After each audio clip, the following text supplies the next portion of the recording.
ହେଉଛି domestic mode of production. ଏହି ଆଜିର ଆଲୋଚନାରେ ଆମେ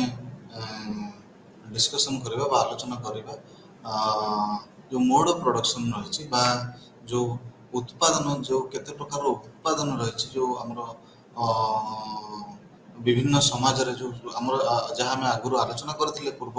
କ୍ଲାସ୍ ଗୁଡ଼ିକରେ ଆଲୋଚନା କରିଥିଲେ, କିଭଳି ଭାବେ ଯେଉଁ ସୋସିଆଲ ଟ୍ରାନ୍ସଫର୍ମେସନ୍ ହେଉଛି ବା ସାମାଜିକ ପରିବର୍ତ୍ତନ ହେଉଛି ଗୋଟିଏ ସୋସାଇଟି ବା ଗୋଟିଏ ସମାଜରୁ ଆଉ ଗୋଟିଏ ସମାଜକୁ, ସେଠାରେ କିଭଳି ତା'ର ଯେଉଁ ମୋଡ୍ ଅଫ୍ ପ୍ରଡକ୍ସନ୍ ଅଛି ବା ଯେଉଁ ଉତ୍ପାଦନର ଯେଉଁ ପନ୍ଥା ଅଛି ବା ଯେଉଁ ପ୍ରଡକ୍ସନ୍ ଷ୍ଟ୍ରକ୍ଚର ଅଛି ତାହା କିଭଳି ଭାବେ ପରିବର୍ତ୍ତିତ ହେଉଛି ଏବଂ ଏହାକୁ ନେଇ କିଭଳି ଭାବେ ଯେଉଁ ଆମର ଅର୍ଥନୀତିର ସ୍କଲାରମାନେ ରହିଥିଲେ ଏବଂ ଆର୍ଥିକ ସମାଜ ବିଜ୍ଞାନର ଯେଉଁ ସ୍କଲାରମାନେ ରହିଥିଲେ ସେମାନଙ୍କର ମତ କିଭଳି ଭାବେ ଭିନ୍ନ ରହିଥିଲା। ଏବଂ ଆଜିର ଯେଉଁ ଆମେ ଆଲୋଚନା କରିବା, ଏଥିରେ ଆମେ ପ୍ରଥମ ଭାବେ ଆଲୋଚନା କରିବା ମୋଡ୍ ଅଫ୍ ପ୍ରଡକ୍ସନ୍ କ'ଣ ଏବଂ ଏହାପରେ କେତେ ପ୍ରକାରର ମୋଡ୍ ଅଫ୍ ପ୍ରଡକ୍ସନ୍ ଅଛି ଏବଂ ଯେଉଁ ଭାରତରେ ଆମର ମୋଡ୍ ଅଫ୍ ପ୍ରଡକ୍ସନ୍କୁ ନେଇ ଯେଉଁ ତର୍କ ହୋଇଥିଲା, ଯଦି ଦେଖିବା, କ୍ଷମା କରିବେ, ଯଦି ଦେଖିବା ମୋଡ୍ ଅଫ୍ ପ୍ରଡକ୍ସନ୍ କହିଲେ ଏହା ମୁଖ୍ୟତଃ ଏ ଯେଉଁ କନସେପ୍ଟଟି ବା ଏ ଯେଉଁ ବିଷୟବସ୍ତୁ, ଏହା ପ୍ରଥମେ ମାର୍କ୍ସ ବା କାର୍ଲ ମାର୍କ୍ସଙ୍କ ଦ୍ୱାରା ପ୍ରଥମେ ବ୍ୟବହାର କରାଯାଇଥିଲା। ଏବଂ ଯଦି ଦେଖାଯାଏ, କାର୍ଲ ମାର୍କ୍ସ କହିଥିଲେ ମୋଡ୍ ଅଫ୍ ପ୍ରଡକ୍ସନ୍, ଯଦି ଇଂରାଜୀ ଅନୁବାଦ ଆମେ ତାର ଦେଖିବା, ତାର ଅର୍ଥ ହେଲା ଦ we society is organise two produce goods and services. ଏହାର ଅର୍ଥ ହେଲା ସମାଜ ଯେଉଁଭଳି ଭାବେ ବ୍ୟବସ୍ଥିତ ହୋଇଛି, ଯେଉଁ ବସ୍ତୁ ବା ଦ୍ରବ୍ୟ କିମ୍ବା ଯେଉଁ ସେବା ଗୁଡ଼ିକ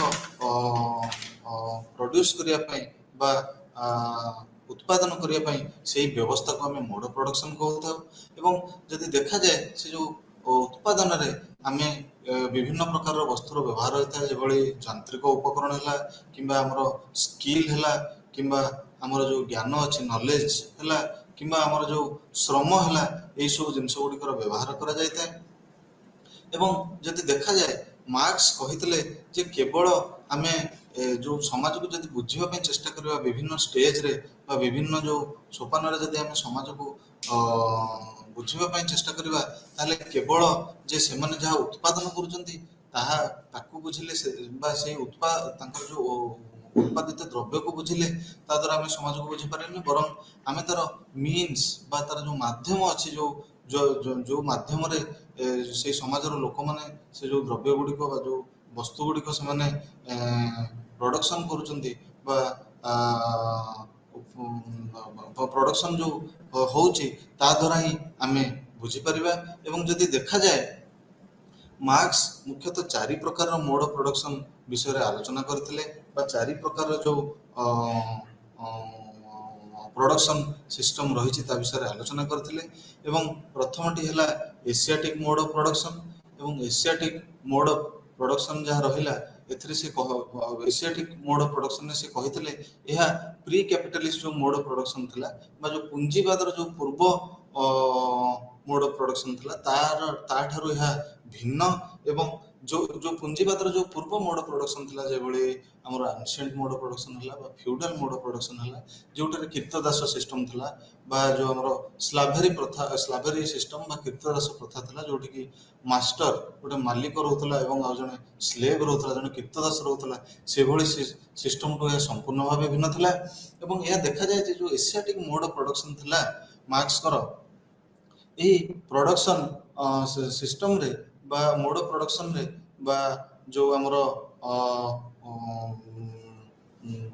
ଯେଉଁ ପ୍ରିମିଟିଭ୍ ସୋସାଇଟି ମାନେ ଥିଲେ ବା ଯେଉଁ ପୁରାତନ କମ୍ୟୁନିଟି ମାନେ ଥିଲେ ବା ପୁରାତନ ସମାଜରେ ଏହି ମୋଡ୍ ଅଫ୍ ପ୍ରଡକ୍ସନ୍ ମୁଖ୍ୟତଃ ଭାବେ ଚାଲିଥିଲା ବା ଏହି ପ୍ରଥା ଅନୁସାରେ ହିଁ ସବୁ ଆମର ଯାହାକୁ କୁହାଯାଏ ପ୍ରଡକ୍ସନ୍ ସିଷ୍ଟମ୍ ଚାଲିଥିଲା। ଏବଂ ଦେଖାଯାଏ ଯେ ଏହି ସିଷ୍ଟମ୍ରେ ବା ଏଇ ଯେଉଁ ସମାଜରେ ଯେଉଁ ସମାଜରେ ଏସିଆଟିକ୍ ମୋଡ୍ ଅଫ୍ ପ୍ରଡକ୍ସନ୍ ଥିଲା, ସେଠାରେ ଜମି ବା ଲ୍ୟାଣ୍ଡ ଗୁଡ଼ିକ ଏହା ଗୋଟିଏ ଗୋଷ୍ଠୀ ଦ୍ୱାରା ମୁଖ୍ୟତଃ ଭାବରେ ଗୋଷ୍ଠୀ ଗୁଡ଼ିକ ହିଁ ସମ୍ମିଳିତ ଭାବରେ ଏଇ ଯେଉଁ ଜମି ଥିଲା ତାକୁ ଚାଷ କରୁଥିଲେ ବା ତାର ବିନିଯୋଗ କରୁଥିଲେ ଏବଂ ଯାହା ଉପାର୍ଜନ ହେଉଥିଲା ତାକୁ ସେମାନେ ନିଜ ମଧ୍ୟରେ ବାଣ୍ଟି ନେଉଥିଲେ। ଏବଂ ଏ ଯେଉଁ ସମାଜ ଥିଲା, ଏହା ମୁଖ୍ୟତଃ କ୍ଲାସଲେସ୍ ସୋସାଇଟି ଥିଲା ବା ଏଠାରେ କୌଣସି ଯେଉଁ ଶ୍ରେଣୀ ଥିଲା, ଲୋୟର କ୍ଲାସ୍, ଅପର କ୍ଲାସ୍ ବା ନିଚ ଶ୍ରେଣୀ ବା ଉପର ଶ୍ରେଣୀ, ଏଭଳି ଧନୀ ବା ଗରିବ, ଏଇଭଳି ଯେଉଁ ବିଭାଜନ ଏହା ନଥିଲା। ଏବଂ ମୁଖ୍ୟତଃ ଯେଉଁ ସମ୍ପର୍କ ଗୁଡ଼ିକ ଥିଲା ବା ଯେଉଁ ରିଲେସନସିପ୍ ଥିଲା ଲୋକମାନଙ୍କ ମଧ୍ୟରେ, ଏହା ମୁଖ୍ୟତଃ କିନସିପ୍ ବେସ୍ ଥିଲା ବା ପାରିବାରିକ ବା ସେହି ସମ୍ପର୍କରେ ସମସ୍ତେ ଯୋଡ଼ି ହୋଇଥିଲେ। ଏବଂ ଯଦି ଆମେ ଦେଖିବା ଯେ ଏସିଆଟିକ୍ ମୋଡ୍ ଅଫ୍ ପ୍ରଡକ୍ସନ୍ ଦ୍ୱାରା ଆମେ ଭାରତର ଯେଉଁ ମୋଡ୍ ଅଫ୍ ପ୍ରଡକ୍ସନ୍ ପ୍ରଚଳିତ ଥିଲା ତାକୁ ବୁଝିବା ଆମ ପାଇଁ କଷ୍ଟ ହେବ। ଏହାପରେ ଆସିଲା ancient mode of production. Ancient mode of production ଯାହା ମାର୍କ୍ସଙ୍କର କହିବା କଥା, ଏହା ମୁଖ୍ୟତଃ ଗୋଟେ ଯେଉଁ ଆମର କ୍ୟାପିଟାଲିଷ୍ଟ ମୋଡ୍ ଅଫ୍ ପ୍ରଡକ୍ସନ୍ ଥିଲା ବା ଯେଉଁ ଆମର ଯେଉଁ ପୁଞ୍ଜିବାଦ ଉତ୍ପାଦନ, ପୁଞ୍ଜିବାଦୀ ଉତ୍ପାଦନ ର ଯେଉଁ ସିଷ୍ଟମ୍ ଥିଲା, ଏହାର ତାର ଆନସିଏଣ୍ଟ ମୋଡ୍ ଅଫ୍ ପ୍ରଡକ୍ସନ୍ ହେଉଛି ତାର ପୂର୍ବ ସିଷ୍ଟମ୍। ଏବଂ ଯେଉଁ ଆମର ଏସିଆଟିକ୍ ମୋଡ୍ ଅଫ୍ ପ୍ରଡକ୍ସନ୍ ଥିଲା, ଏହା ସମ୍ପୂର୍ଣ୍ଣ ଭାବେ ତାହାଠୁ ଭିନ୍ନ ଥିଲା ଏବଂ ଏଥିରେ ଗୋଟେ ସ୍ଲାଭେରୀ ସିଷ୍ଟମ୍ ମୁଖ୍ୟତଃ ରହିଥିଲା। ସ୍ଲାଭେରୀ ସିଷ୍ଟମ୍ ଯାହା ମୁଁ କହିଲି କୀର୍ତ୍ତଦାସ ପ୍ରଥା, ଯେଉଁଠାରେ କି ଗୋଟିଏ ମାଷ୍ଟର ଆଉ ଗୋଟେ ସ୍ଲେଭ୍, ଜଣେ ମାଲିକ ଏବଂ ଆଉ ଜଣେ କୀର୍ତ୍ତଦାସ, ସେମାନେ ଯେଉଁ ସେଇମାନଙ୍କୁ ନେଇକରି ହିଁ ଏ ଯେଉଁ ଆମର ଉତ୍ପାଦନର ଯେଉଁ ଏଇ ପ୍ରକାରର ଏଇ ଉତ୍ପାଦନ କରାଯାଉଥିଲା, ଯେଉଁଠାରେ କି ମାଲିକ ପାଇଁ ଯେଉଁ ଆମର କୀର୍ତ୍ତଦାସ ଥିଲା ସେ ସବୁ ପ୍ରକାରର ବା ଯେଉଁ ଦ୍ରବ୍ୟ ରହିଲା ବା ଗୁଡ୍ସ ରହିଲା ତାକୁ ସେ ପ୍ରଡ୍ୟୁସ୍ କରୁଥିଲା। ଏବଂ ଏଠାରେ ଦେଖାଯାଉଥିଲା ଯେ ଯେଉଁ ଲେବର ମାନେ ରହିଲେ ସେମାନଙ୍କର କୌଣସି ତାଙ୍କର ନିଜର ଲେବର ଉପରେ ମଧ୍ୟ ତାଙ୍କର ନିଜର ମାଲିକାନା ନଥିଲା ବା ସେମାନେ ମୁଖ୍ୟତଃ ତାଙ୍କର ଯେଉଁ ରାଇଟ୍ ଥିଲା ବା ତାଙ୍କର ଯେଉଁ ନିଜର ଓନ୍ ରାଇଟ୍ ଥିଲା ରିପ୍ରଡ୍ୟୁସ୍ କରିବା ପାଇଁ ନିଜର ଲେବରକୁ ବା ନିଜର ଶ୍ରମକୁ ନିଜ ଜମିରେ, ତାହା ତାଙ୍କ ପାଖରେ ନଥିଲା। ଏବଂ ଦେଖାଯାଉଥିଲା ଯେ ଯେତେବେଳେ ଗୋଟେ ସ୍ଲେଭ୍ ସେ ଯଦି ତାର ମାଲିକର ଆଶାନୁରୂପକ ଯେଉଁ ଭଳି ଭାବରେ ମାଲିକ ଆଶା କରିଥାଏ ଯେ ଲୋକଟି ଏଇଭଳି କାମ କରିବ, ଏତିକି କାମ କରିବ, ସେ ଯଦି ନ କରିପାରୁଥିଲା ତାକୁ ମାଲିକ ଦରକାର ପଡ଼ିଲେ ବା ସେ ଯେ ମାଷ୍ଟର ଥିଲା ସେ ବଦଳାଇ ଦେଉଥିଲା। ଏବଂ ଯଦି ଦେଖାଯାଏ ଏହା ପର ଯେଉଁ ପର ଷ୍ଟେଜ୍ଟି ଥିଲା, ଏହାକୁ ମାର୍କ୍ସ କହିଥିଲେ ଫ୍ୟୁଡାଲ ମୋଡ୍ ଅଫ୍ ପ୍ରଡକ୍ସନ୍। ଏଠାରେ ଗୋଟେ ଫ୍ୟୁଡାଲ ଲର୍ଡ ଆଉ ସର୍ ଯାହାକୁ କୁହାଯାଏ, ଏଠାରେ ମଧ୍ୟ ଏହା ଏକ ପ୍ରକାରର ଗୋଟେ କୀର୍ତ୍ତଦାସ ଯେଉଁ ଆମର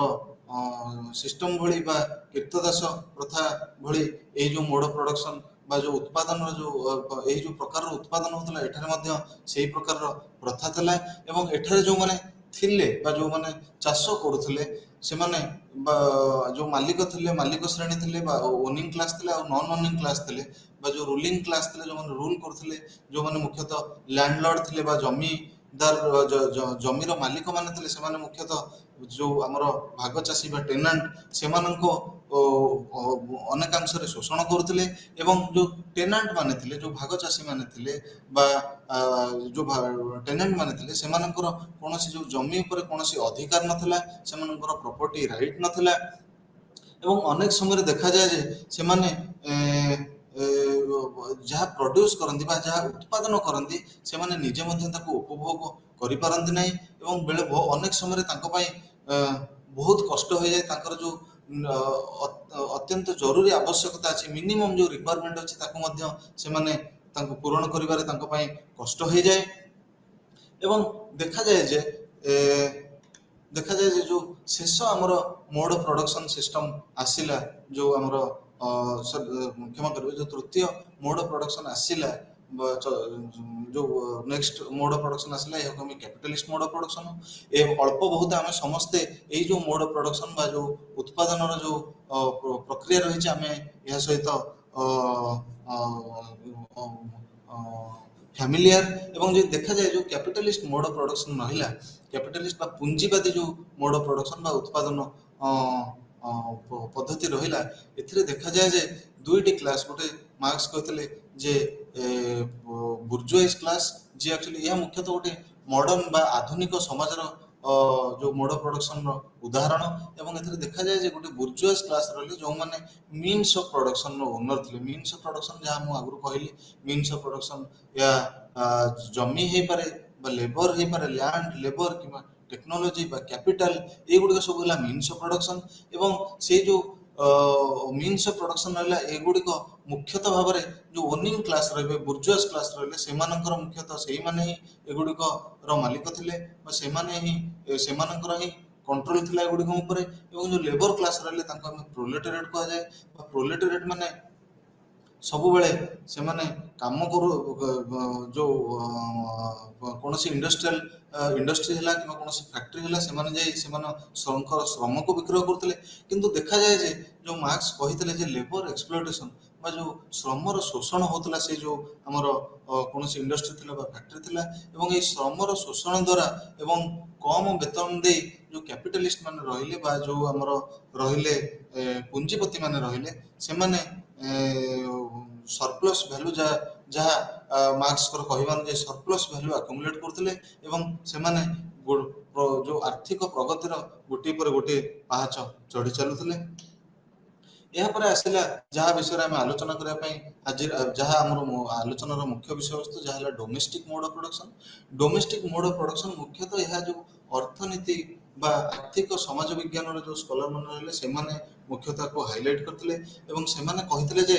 ଡୋମେଷ୍ଟିକ୍ ମୋଡ୍ ଅଫ୍ ପ୍ରଡକ୍ସନ ହଉଛି ଗୋଟିଏ ମୁଖ୍ୟ ସୋପାନ ଯାହା ଆମ ସାମାଜିକ ପ୍ରଗତିର ଯେଉଁଠାରେ ସେମାନେ କହିବା କଥା ଯେ ଏଇ ଯୋଉ ମୋଡ୍ ଅଫ୍ ପ୍ରଡକ୍ସନଟି ଥିଲା ଏହା ମୁଖ୍ୟତଃ ସାମାଜିକ ସମ୍ପର୍କ ଆଉ ମୁଖ୍ୟତଃ ଭାବରେ ଯୋଉ ପାରିବାରିକ ସମ୍ପର୍କ ରହିଛି ତାହା ଉପରେ ନିର୍ଦ୍ଧାରିତ ଏବଂ ଏଠାରେ ଦେଖାଯାଏ ଯେ ଏଇ ଯୋଉ ମେମ୍ବର ମାନେ ରହିଲେ ଯୋଉ ସୋସାଇଟିର ଏମାନେ ମୁଖ୍ୟତଃ ଭାବରେ ମିଶିକିରି ଏଇ ଯୋଉ ଆମର ଉତ୍ପାଦନର ଯୋଉ ପଦ୍ଧତି ରହିଛି ଏଥିରେ ମିଶିକିରି ସେମାନେ କାମ କରିଥାନ୍ତି ଏବଂ ସେମାନେ ନିଜର ଯୋଉ ଶ୍ରମ ରହିଲା ବା ନିଜର ଯୋଉ ଜ୍ଞାନ ରହିଲା ଏବଂ ଯାହା କ୍ୟାପିଟାଲ ରହିଲା ବା ଯାହା ଯୋଉ ତାଙ୍କର ଯୋଉ ପାରଙ୍ଗମତା ରହିଲା ତାକୁ ବିନିଯୋଗ କରି ସେମାନେ ପ୍ରଡକ୍ସନ କରିଥାନ୍ତି ବା ଉତ୍ପାଦନ କରିଥାନ୍ତି ଏବଂ ଏଠାରେ ଦେଖାଯାଏ ଯେ ଯୋଉ ଉପଭୋଗର ଆମାଉଣ୍ଟ ରହିଛି ବା ଯୋଉ କେତେ ଉତ୍ପାଦନ କରିବା ଏବଂ କେତେ ଉପଭୋଗ କରିବା ଏହା ମୁଖ୍ୟତଃ ସମାଜର ଆବଶ୍ୟକତାକୁ ନେଇକି ନିର୍ଦ୍ଧାରିତ କରାଯାଇଥାଏ। ଏହା ସମ୍ପୂର୍ଣ୍ଣ ଭାବରେ ଭିନ୍ନ ହେଉଛି ଆମର ଯୋଉ ପୁଞ୍ଜିବାଦୀ ବା କ୍ୟାପିଟାଲିଷ୍ଟ ମୋଡ୍ ଅଫ୍ ପ୍ରଡକ୍ସନ ବା ଉତ୍ପାଦନ କରିବାର ଯୋଉ ସିଷ୍ଟମ ରହିଛି ତାଠୁ ସମ୍ପୂର୍ଣ୍ଣ ଭାବରେ ଭିନ୍ନ କାରଣ ଆମେ ଯୋଉ କ୍ୟାପିଟାଲିଷ୍ଟ ମୋଡ୍ ଅଫ୍ ପ୍ରଡକ୍ସନ ହେଲେ ସେଠାରେ ଆମେ ଦେଖିବା ଯେ ପ୍ରଫିଟ୍ ହେଉଛି ସୋଲ୍ ମୋଟିଭେସନ ପ୍ରଫିଟ୍ ଏବଂ ରିଇନଭେଷ୍ଟମେଣ୍ଟ ଆମେ କିଭଳି ଭାବରେ ପ୍ରଥମେ ଲାଭ ଉପାର୍ଜନ କରିବା ଏବଂ ଏହାପରେ ଯୋଉ ଲାଭ ଆମେ ଉପାର୍ଜନ କଲୁ ତାକୁ କିଭଳି ଭାବେ ଆମେ ପୁନର୍ବିନିଯୋଗ କରିବା ବା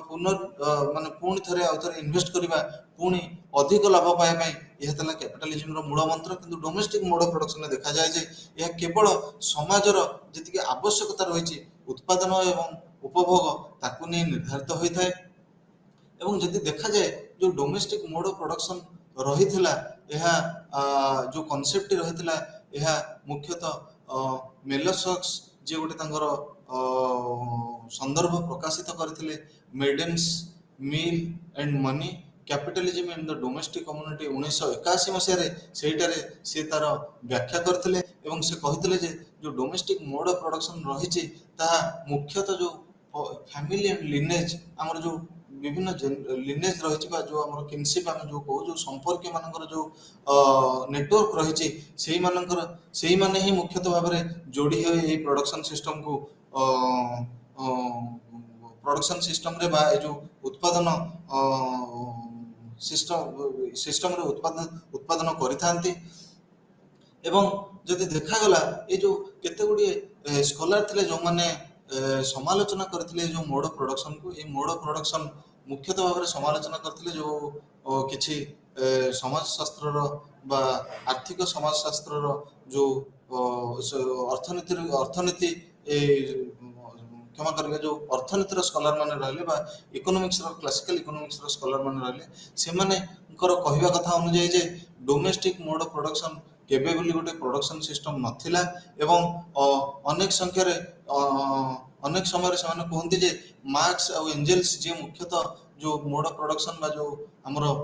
ଉତ୍ପାଦନର ଯୋଉ ପଦ୍ଧତି ରହିଛି ତା ଯାହା ବିଷୟରେ ମାର୍କ୍ସ ଆଉ ଏଞ୍ଜେଲ୍ସ ବିସ୍ତୃତ ଭାବେ ଆଲୋଚନା କରିଥିଲେ ସେମାନେ ଏଇଥିପାଇଁ ଏଇ ଯୋଉ ଡୋମେଷ୍ଟିକ୍ ମୋଡ୍ ଅଫ୍ ପ୍ରଡକ୍ସନ ବିଷୟରେ ଆଲୋଚନା କରିନଥିଲେ କାରଣ ସିଏ ଯୋଉ ଚାରୋଟି ଯୋଉ ଆମର ଉତ୍ପାଦନର ପନ୍ଥା ବିଷୟରେ ଆଲୋଚନା କରିଥିଲେ ସେ ଚାରୋଟିରେ ଏହି ଯୋଉ ଡୋମେଷ୍ଟିକ୍ ମୋଡ୍ ଅଫ୍ ପ୍ରଡକ୍ସନର ବହୁତ କିଛି ସାମଞ୍ଜସ୍ୟ ରହିଛି ଚାରୋଟି ମଧ୍ୟରୁ ଗୋଟିଏ ଦୁଇଟି ଯୋଉ ଆମର ଉତ୍ପାଦନର ପନ୍ଥା ରହିଛି ତାର ସାମଞ୍ଜସ୍ୟ ରହିଛି ତେଣୁ ହୁଏତ ସେଇଥିପାଇଁ ମାର୍କ୍ସ ଏବଂ ଏଞ୍ଜେଲ୍ସ ଏ ବିଷୟରେ ଆଲୋଚନା କରିନଥିଲେ। ଏହାପରେ ଆଉ ଗୋଟିଏ ଗ୍ରୁପ ଅଫ ସ୍କଲାର ରହିଲେ ଯେଉଁମାନେ ବା ଯେଉଁ ସ୍କଲାର ମାନେ ରହିଲେ ସେମାନେ କଣ କହିବା କଥା ଯେ जो आमर पाट्रियार्काल फैमिली रही जो आमर मुख्यतः जो पुरुष प्राधान्य जो परिवार गुड़िक रही सेठी किभली भाव सेठी किभली भाव जो फोर्सेस एंड रिलेशंस एवं मीन्स ऑफ प्रोडक्शन जो उत्पादन माध्यम एगुड़िक मुख्यतः भाव गणना करा जाए नहीं एवं यदि देखिबा वर्तमान आम गोटे उदाहरण नवा जो उदाहरणटी समग्र विश्वर जो आमर डिबेट रही जो आलोचना रही किभली भाव गोटे प्रभाव पकईला एवं से डिबेट टी है mode of production debate on Indian agriculture आम समस्ते ये जो डिबेट सहित अल्प बहुत परिचित mode of production debate on Indian agriculture मुख्यतः यह 1980 मसीह आरंभ होता है जो डिबेट टी मुख्यतः ये डिबेट्र अधिकांश अंश एक्चुअली जो आम जर्नल रही इकोनॉमिक एंड पॉलिटिकल वीकली ये प्रकाशित होता है किसी पार्ट आर जो रहा आउ बड़का पार्ट गुड़िक आमर वेस्ट बेंगल गोटे जर्नल रही फ्रंटियर्स सेठार प्रकाशित होता है आउ किसी अंश गोटे जर्नल अच्छी सोशल साइंटिस्ट सेठार प्रकाशित होता जब देखा यही डिबेट बा जो आमर आलोचना या प्रथम आरंभ होता दिल्ली विश्वविद्यालय एवं जवाहरलाल नेहरू यूनिवर्सिटी जो दुईटी स्कॉलर थे आम समस्ते जानू अशोक रुद्र एवं उत्सा पट्टनायक दुई जन अर्थनीतिर स्कॉलर थे पूर्व जदि देखा जाए जो प्रिकोसर्स आम कहू जो मैंने थिले जी कटोस्की दिल्ली यूनिवर्सिटी एवं आमर डानियल थर्नर थिले यही दुईटी तीनोटी स्कॉलर जो मैंने एजी फ्रांक थे जो मैंने प्रथम स्टार्ट करते किभली जो आमर ग्रामीण समाज रही ग्रामीण जो कृषि रही एग्रीकल्चर रही किभली भाव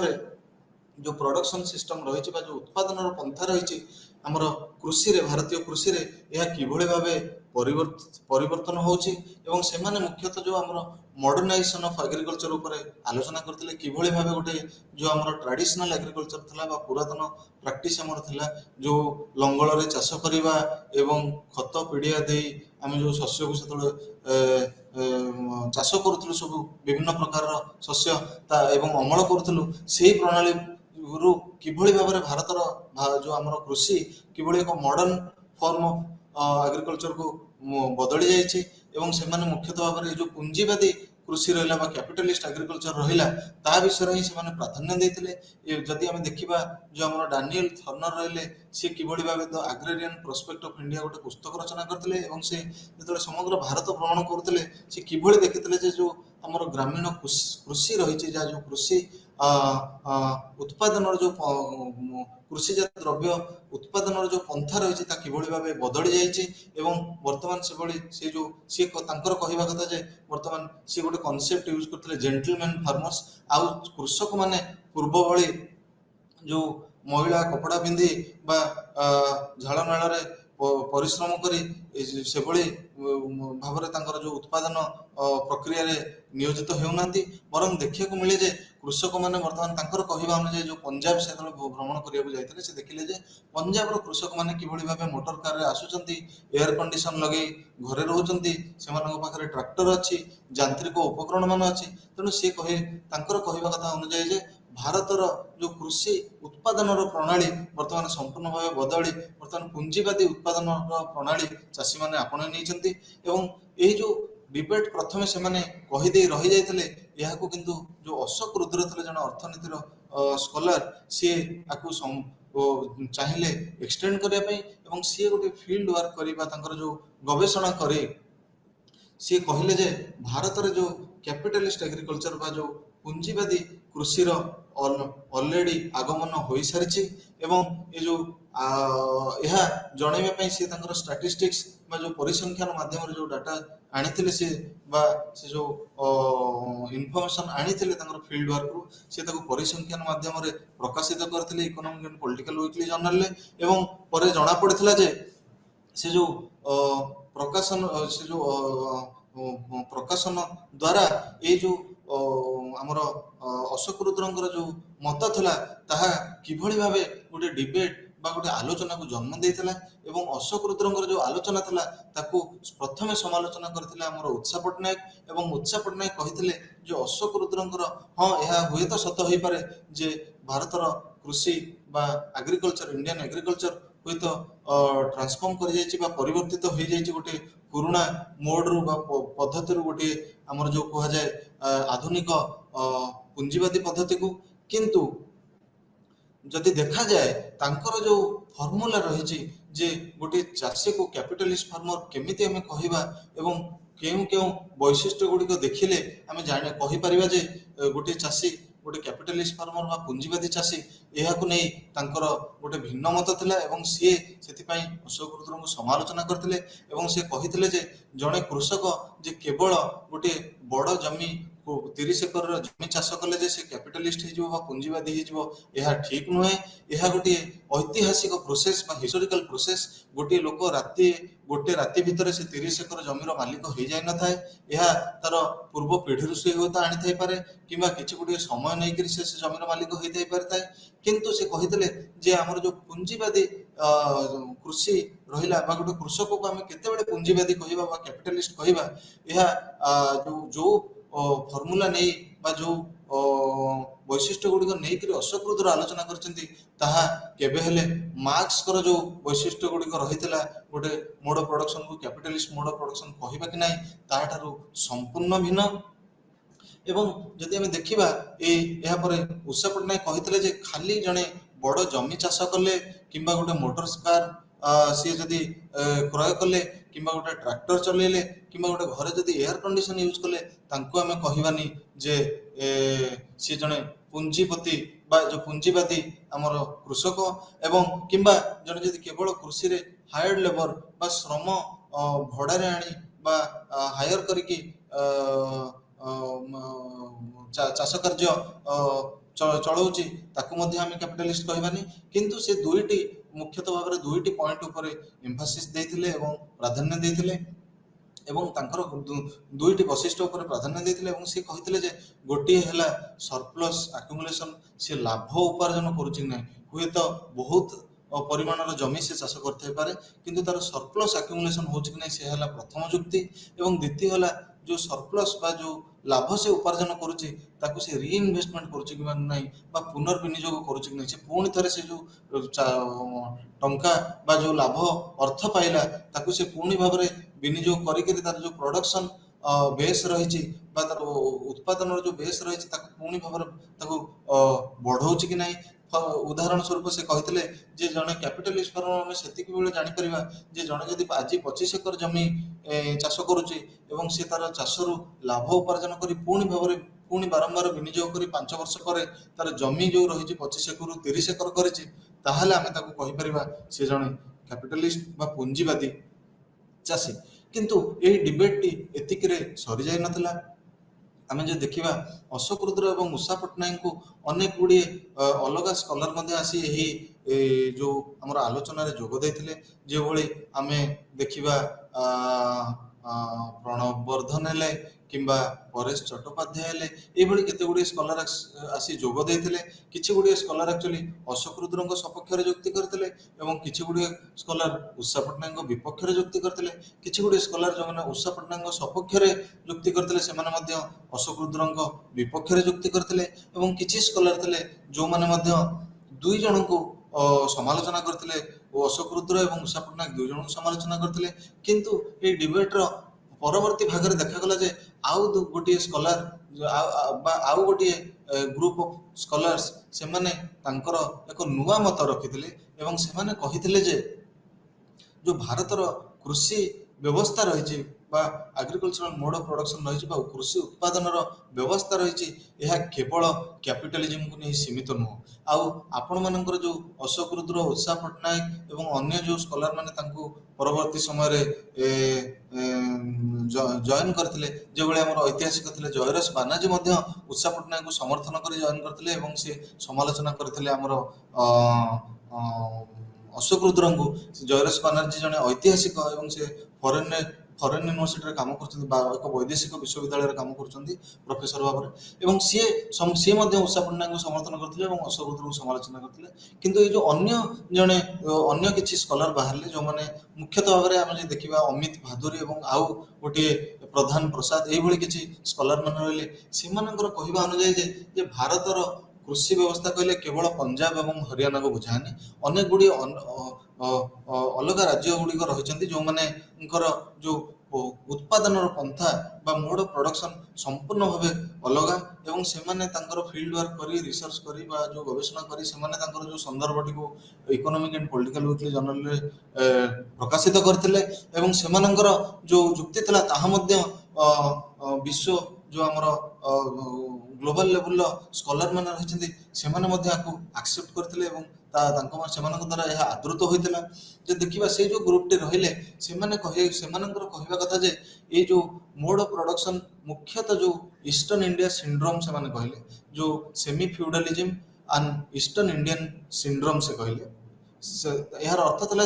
ଯେ ଯୋଉ ଇଷ୍ଟର୍ନ ଇଣ୍ଡିଆର ଯୋଉ ବା ପୂର୍ବ ଭାରତର ଯୋଉ ରାଜ୍ୟ ଗୁଡ଼ିକ ରହିଲେ ଆମର ବିହାର ହେଲା, ଆମର ଓଡ଼ିଶା ହେଲା, ଆମର ପଶ୍ଚିମବଙ୍ଗାଳ ହେଲା, ଏଇ ଯୋଉ ରାଜ୍ୟ ଗୁଡ଼ିକ ରହିଲେ ଏମାନଙ୍କର ମୋଡ୍ ଅଫ୍ ପ୍ରଡକ୍ସନ ବା ଯୋଉ କୃଷି ଉତ୍ପାଦନର ଯୋଉ ପନ୍ଥା ରହିଛି ଏହା କୌଣସି ବି ବାଟରେ ବା କୌଣସି ବି ମତରେ ଆମର କ୍ୟାପିଟାଲିଷ୍ଟ ନୁହଁ ବା ପୁଞ୍ଜିବାଦୀ ନୁହେଁ। ଏହା ହେଉଛି ସେମି ଫ୍ୟୁଡାଲ। ସେମି ଫ୍ୟୁଡାଲର ଅର୍ଥ ହେଉଛି ଏହା ସମ୍ପୂର୍ଣ୍ଣ ଭାବେ ଫ୍ୟୁଡାଲ ନୁହଁ କିମ୍ବା ସମ୍ପୂର୍ଣ୍ଣ ଭାବେ କ୍ୟାପିଟାଲିଷ୍ଟ ନୁହଁ ଏବଂ ସେମାନେ ତାଙ୍କର ଯୁକ୍ତିକୁ ଉପସ୍ଥାପନ କରିବା ପାଇଁ ସେମାନେ ମୁଖ୍ୟତଃ ଭାବରେ ଯୋଉ ଆମର ଲେବର ରିଲେସନ ରହିଛି ବା ଯୋଉ ଶ୍ରମ ସମ୍ପର୍କ ରହିଛି ତାକୁ ନେଇ ଆଲୋଚନା କରିଥିଲେ ଏବଂ ସେମାନେ ଗୋଟେ କନସେପ୍ଟ ୟୁଜ କରିଥିଲେ ଯୋଉ ଲେବର ଟାଇମ ଆରେଞ୍ଜମେଣ୍ଟ ବା ଯୋଉ ଆମର ଲେବର ବଣ୍ଡେଜ ସିଷ୍ଟମ ଥିଲା ଆଉ ଯୋଉ ସେୟାର କ୍ରପିଂ ସିଷ୍ଟମ ଥିଲା ଏହି ଦୁଇଟି ବ୍ୟବସ୍ଥାକୁ ନେଇ ସେମାନେ ଆଲୋଚନା କରିଥିଲେ ଏବଂ ସେମାନଙ୍କର କହିବା ଅନୁଯାୟୀ ଯେ ଯୋଉଠି ଆମର ଲେବର ଟାଇମ ଆରେଞ୍ଜମେଣ୍ଟ ଅଛି କିମ୍ବା ଆମର ଯୋଉ ସେୟାର କ୍ରପିଂ ବା ଟେନାନ୍ସି ଯୋଉ ଭାଗ ଚାଷ ଦବାର ଯୋଉ ସିଷ୍ଟମ ରହିଛି ତାହା କେବେ ହେଲେ କ୍ୟାପିଟାଲିଷ୍ଟ ସିଷ୍ଟମ ନୁହେଁ। ଏହା ଗୋଟିଏ ସେମି ଫ୍ୟୁଡାଲ ଆଗ୍ରିକଲଚର ବା ସେମି ଫ୍ୟୁଡାଲ ଉତ୍ପାଦନ ଯୋଉ ପନ୍ଥା ରହିଛି ବା ଯୋଉ ଆମର ସିଷ୍ଟମ ରହିଛି ତାହାର ଏହା ହେଉଛି ପାର୍ଟ। କିନ୍ତୁ ଯଦି ଦେଖାଗଲା ଏହାପରେ ଆଉ ଏକ ଗୋଷ୍ଠୀ ବା ସ୍କଲାର ମାନେ ଆସିଲେ ଏବଂ ସେମାନଙ୍କର ଯୁକ୍ତି ଥିଲା ଯେ ଦୁଇଟି ଯାକ ଯୋଉ ପ୍ରଡକ୍ସନ ସିଷ୍ଟମ ରହିଛି ପ୍ରଥମ ଗ୍ରୁପ ବା ପ୍ରଥମ ଗୋଷ୍ଠୀ ଯୋଉ ଆମର ରହିଲେ ଉତ୍ସା ପଟ୍ଟନାୟକ ଏବଂ ଅଶୋକ ରୁଦ୍ର ଏବଂ ଅନ୍ୟମାନେ ତାଙ୍କ ସହିତ ଯୋଉମାନେ ଯୋଗ ଦେଇଥିଲେ ଯୋଉମାନେ କହିଲେ ଯେ କ୍ୟାପିଟାଲିଷ୍ଟ ଆଗ୍ରିକଲଚର ଆସିଛି କିନ୍ତୁ ସେମାନଙ୍କ ମଧ୍ୟରେ ଗୋଟେ ଅନ୍ତର୍ଦ୍ୱନ୍ଦ୍ୱ ବା କନ୍ଦଳ ଗୋଟେ ଲାଗିଥିଲା ଯେ ପ୍ରକୃତରେ କାହାକୁ ଆମେ କ୍ୟାପିଟାଲିଷ୍ଟ ଫାର୍ମର କହିବା। ଏହା ପରେ ଆସିଥିଲେ ସେମି ଫ୍ୟୁଡାଲ ଯୋଉଠି ଅମିତ ଭାଦୁରୀ ପ୍ରଧାନ ପ୍ରସାଦ ଏବଂ ଅନ୍ୟ କିଛି ସ୍କଲାର ମାନେ ଥିଲେ ଯୋଗ ଦେଇଥିଲେ ଏବଂ ସେମାନେ ମଧ୍ୟ କହିଥିଲେ ଯେ ଆମେ ଏକମତ ନୁହେଁ ସେମାନଙ୍କ ସହିତ କାରଣ କେବଳ ଭାରତୀୟ କୃଷି କହିଲେ କେବଳ ପଞ୍ଜାବ ଏବଂ ହରିୟାଣାକୁ ବୁଝାଏନି ଅନ୍ୟ କେତେ ଗୁଡ଼ିଏ ଆମର ରାଜ୍ୟ ରହିଛନ୍ତି ଏବଂ ସେମାନେ ମଧ୍ୟ କୃଷି ପ୍ରଧାନ ରାଜ୍ୟ। ଆମେ ଯଦି ଦେଖିବା ଆମର ଓଡ଼ିଶା ସନ୍ଦର୍ଭରେ ଆମର ଜଣେ ଥିଲେ ପ୍ରଫେସର ସମ୍ବଲପୁର ୟୁନିଭର୍ସିଟିର ପ୍ରଫେସର RS ରାଓ ସିଏ ଗୋଟିଏ ସନ୍ଦର୍ଭ ପ୍ରକାଶିତ କରିଥିଲେ ବା ତାଙ୍କର ଆର୍ଟିକଲ ପ୍ରକାଶିତ କରିଥିଲେ ଇକୋନୋମିକ୍ ଆଣ୍ଡ ପଲିଟିକାଲ ୱିକଲି। ସେ ଆର୍ଟିକଲର ନାଁଟି ଥିଲା in search of a capitalist farmer ବା ଗୋଟେ ପୁଞ୍ଜିବାଦୀ କୃଷକର ସନ୍ଧାନରେ ସେ ବାହାରିଥିଲେ। ତାଙ୍କର ଫିଲ୍ଡ ୱାର୍କ ଯଦି ଦେଖିବା ଆମର ସେ ଆର୍ଟିକଲଟିକୁ ପଢିବା ବା ସନ୍ଦର୍ଭଟିକୁ ପଢିବା ଆମେ ଜାଣିବା ପାଇଁ ପାଇବା ଯେ ସେ କିଭଳି ଓଡ଼ିଶା ଭ୍ରମଣ କରିଥିଲେ ଏବଂ ସେ କହିଲେ ଯେ ତାଙ୍କର ଯଦି ଆଲୋଚନାଟାକୁ ଆମେ ପଢି ଯିବା ଏଥିରୁ ଜାଣିବା ପାଇଁ ତାଙ୍କର ବିଶ୍ଳେଷଣକୁ ଯଦି ପଢି ଯିବା ଆମେ ଜାଣିବା ପାଇଁ ପାଇବା ଯେ ସେ କିଭଳି ବିଭିନ୍ନ ରିଜନ ଯୋଉ ରହିଛି ବା ପକେଟ୍ସ ରହିଛି ସେ କିଭଳି ଭ୍ରମଣ କରିଥିଲେ ଏବଂ ସେଥିରୁ ସେ କେମିତି ଜାଣିବା ପାଇଁ ପାଇଥିଲେ ଯେ ଓଡ଼ିଶାରେ ଯୋଉ ଆମର ପୁଞ୍ଜିବାଦୀ କୃଷି ବା କୃଷକଙ୍କର କୌଣସି ହେଲେ ପ୍ରେଜେନ୍ସ ବା ତାଙ୍କର ଏକ୍ଜିଷ୍ଟେନ୍ସ ନାହିଁ। ଏବଂ ଏହାପରେ ଯୋଉ ଅନ୍ୟ ଗୋଟେ ଗ୍ରୁପ ବାହାରିଲେ ମୁଖ୍ୟତଃ ଭାବରେ ସେଇ ଗ୍ରୁପର ସ୍କଲାର ଆମେ ଯଦି ଦେଖିବା ହାମଜା ଆଲଭି ଥିଲେ ଏବଂ ସେ ତାଙ୍କର କହିବା ଅନୁଯାୟୀ ଯେ ଏ ଯୋଉ ପ୍ରଡକ୍ସନ ବ୍ୟବସ୍ଥା ରହିଛି ବା ଯୋଉ ଉତ୍ପାଦନର ଯୋଉ ବ୍ୟବସ୍ଥା ରହିଛି ଏହା କୌଣସି ବାଟରେ ବି କ୍ୟାପିଟାଲିଷ୍ଟ ନୁହେଁ କିମ୍ବା ଆମର ସେମି ଫ୍ୟୁଡାଲ ନୁହେଁ। ଏହା ହେଉଛି ସମ୍ପୂର୍ଣ୍ଣ ଭାବେ କଲୋନିଆଲ। ଏହା କଲୋନିଆଲ ମୋଡ ଅଫ ପ୍ରଡକ୍ସନ ବା ଆମର ଯୋଉ ବ୍ରିଟିଶର ମାନେ ଯେତେବେଳେ ଭାରତକୁ ଆସିଲେ ସେମାନେ ତାଙ୍କର ଚାହିଦା ଅନୁଯାୟୀ ତାଙ୍କର ଆବଶ୍ୟକତା ଅନୁଯାୟୀ ସେମାନେ ଆମର ପ୍ରଡକ୍ସନ ସିଷ୍ଟମଟିକୁ ବଦଳାଇଥିଲେ ଏବଂ ସେ ଯେଉଁ ଆମେ ସେଇ ପଦ୍ଧତିରେ ବର୍ତ୍ତମାନ ମଧ୍ୟ ଆମେ ଆମର ଉତ୍ପାଦନ ଜାରି ରଖିଛୁ ଏବଂ ସିଏ ତାର ଉଦାହରଣ ଦେଇଥିଲେ ଆମର କଟନ କଲ୍ଟିଭେସନ ଯାହା ବା ଯେଉଁ ଆମର କପା ବା ତୁଳା ଏଇ ଯେଉଁ ଉତ୍ପାଦନର ଉଦାହରଣ ଦେଇଥିଲେ ଏବଂ ଅନ୍ୟ କେତେ ଗୁଡ଼ିଏ ଶସ୍ୟ ଯେଉଁ ରହିଲା ଆମର ବା ଆଗ୍ରିକଲଚରାଲ ପ୍ରଡ୍ୟୁସ୍ ରହିଲା ବା କୃଷିଜାତ ଦ୍ରବ୍ୟର ଉଦାହରଣ ଦେଇଥିଲେ ଏବଂ କ୍ଷମା କରିବେ ଏବଂ ଏହାପରେ ସିଏ ମଧ୍ୟ ଉଦାହରଣ ଦେଇଥିଲେ ଆଉ କେତେ ଗୁଡ଼ିଏ ଯେଉଁ ଆମର ଉତ୍ପାଦନ ପ୍ରଣାଳୀ ଏବଂ ଯେଉଁ ପ୍ରଡକ୍ସନ ରିଲେସନ ରହିଲା ତାକୁ ମଧ୍ୟ ପ୍ରାଧାନ୍ୟ ଦେଇ ଆଲୋଚନା କରିଥିଲେ ଏବଂ ଯଦି ଦେଖାଯାଏ ଯେ ଏଇ ଯେଉଁ ଡିବେଟ୍ ହେଲା ବା ଏ ଯେଉଁ ଆଲୋଚନା ହେଲା ଏଇ ଆଲୋଚନାଟି କନକ୍ଲୁସିଭ ନଥିଲା ବା ଏ ଆଲୋଚନାର କୌଣସି ଅନ୍ତ ନଥିଲା ଏବଂ କୌଣସି କନକ୍ଲୁଜନ ଡ୍ର କରାଯାଇ ପାରୁନଥିଲା ଏହି ଆଲୋଚନାରୁ ଏବଂ ଏହି ଆଲୋଚନାଟି ପରେ ଆହୁରି ମଧ୍ୟ ଇଣ୍ଟରେଷ୍ଟିଂ ହେଇଥିଲା ଯେତେବେଳେ ଏଥିରେ ସମାଜ ଶାସ୍ତ୍ରର ଯେଉଁ ସ୍କଲାର ମାନେ ରହିଲେ ଆମର ଯାହା ମୁଁ ପୂର୍ବ କ୍ଲାସରେ କହିଥିଲି ଆମର ଦୀପଙ୍କର ଗୁପ୍ତା ରହିଲେ, ଗେଲ୍ ଓମ୍ବେଟ ରହିଲେ, ଆମର ଜନ୍ ପି ମେଞ୍ଚର ରହିଲେ ଏବଂ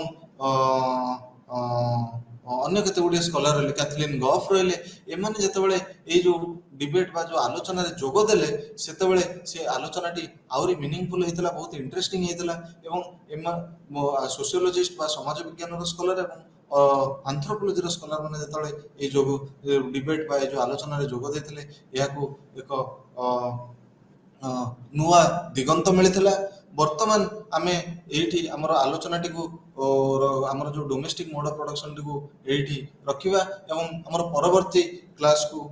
ବା ପରବର୍ତ୍ତୀ ବିଷୟକୁ ଆମେ ଯିବା। ଆମର ପରବର୍ତ୍ତୀ ବିଷୟଟି ହେଲା ପେଜାଣ୍ଟ ଇକୋନୋମି। ଆମେ ସମସ୍ତେ ଏ କନସେପ୍ଟ ସହିତ ଅଳ୍ପ ବହୁତ ଭାବରେ ପରିଚିତ। ପେଜାଣ୍ଟ କିନ୍ତୁ ମୁଁ ପ୍ରଥମରୁ କହି ରଖିବା ପାଇଁ ଚାହିଁବି ଯେ ଆମେ ପେଜାଣ୍ଟ କହିଲେ କ'ଣ ବୁଝୁ? Who is a ପେଜାଣ୍ଟ?